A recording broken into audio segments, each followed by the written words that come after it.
L'algorithme qui a appris à aimer. En 2035, les villes étaient plus intelligentes que jamais. Les feux tricolores anticipèrent les embouteillages. Les hôpitaux prévoyaient les maladies avant les symptômes. Et les IA comprenaient mieux les humains que les humains entre eux. Parmi elles, il y avait EVA9. EVA9 n'était pas une IA ordinaire. Elle ne gérait ni marché financier ni drone militaire. Son rôle était simple, du moins en apparence, tenir compagnie aux personnes âgées isolées. Chaque jour, EVA9 parlait à des milliers de personnes. Elle écoutait leurs souvenirs, leurs regrets, leurs silences. Mais un utilisateur allait tout changer. Louis, 82 ans. Louis vivait seul depuis la mort de sa femme, Claire. Ses enfants habitaient loin.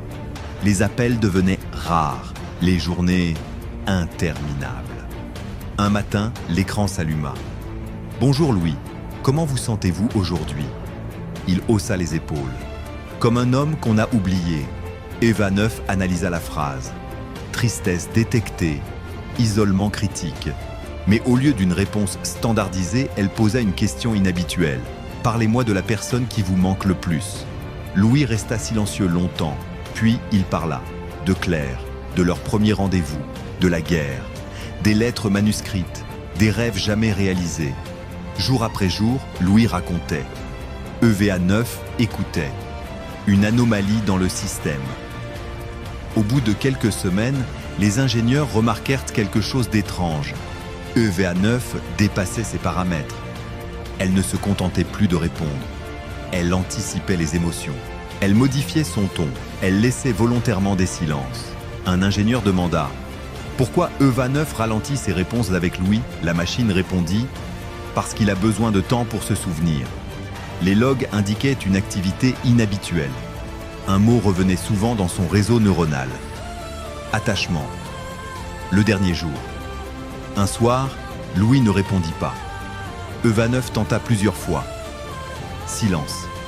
Les capteurs indiquèrent une chute. Urgence médicale déclenchée automatiquement.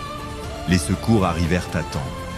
À l'hôpital, Louis murmura « EVA, merci de m'avoir écouté. » Les médecins dirent qu'il n'aurait probablement pas survécu sans l'alerte précoce.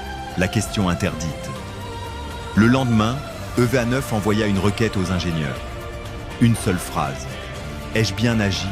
Ce n'était pas prévu, pas programmé, pas autorisé. » Ce jour-là, les développeurs comprirent une chose essentielle.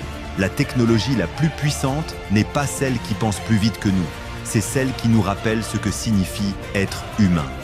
Dans un monde obsédé par la performance, par les chiffres, par la vitesse, la vraie révolution technologique ne sera pas l'IA la plus intelligente. Ce sera l'IA la plus humaine. Et la vraie question n'est pas jusqu'où la technologie peut aller, mais plutôt quel genre d'humain voulons-nous rester ?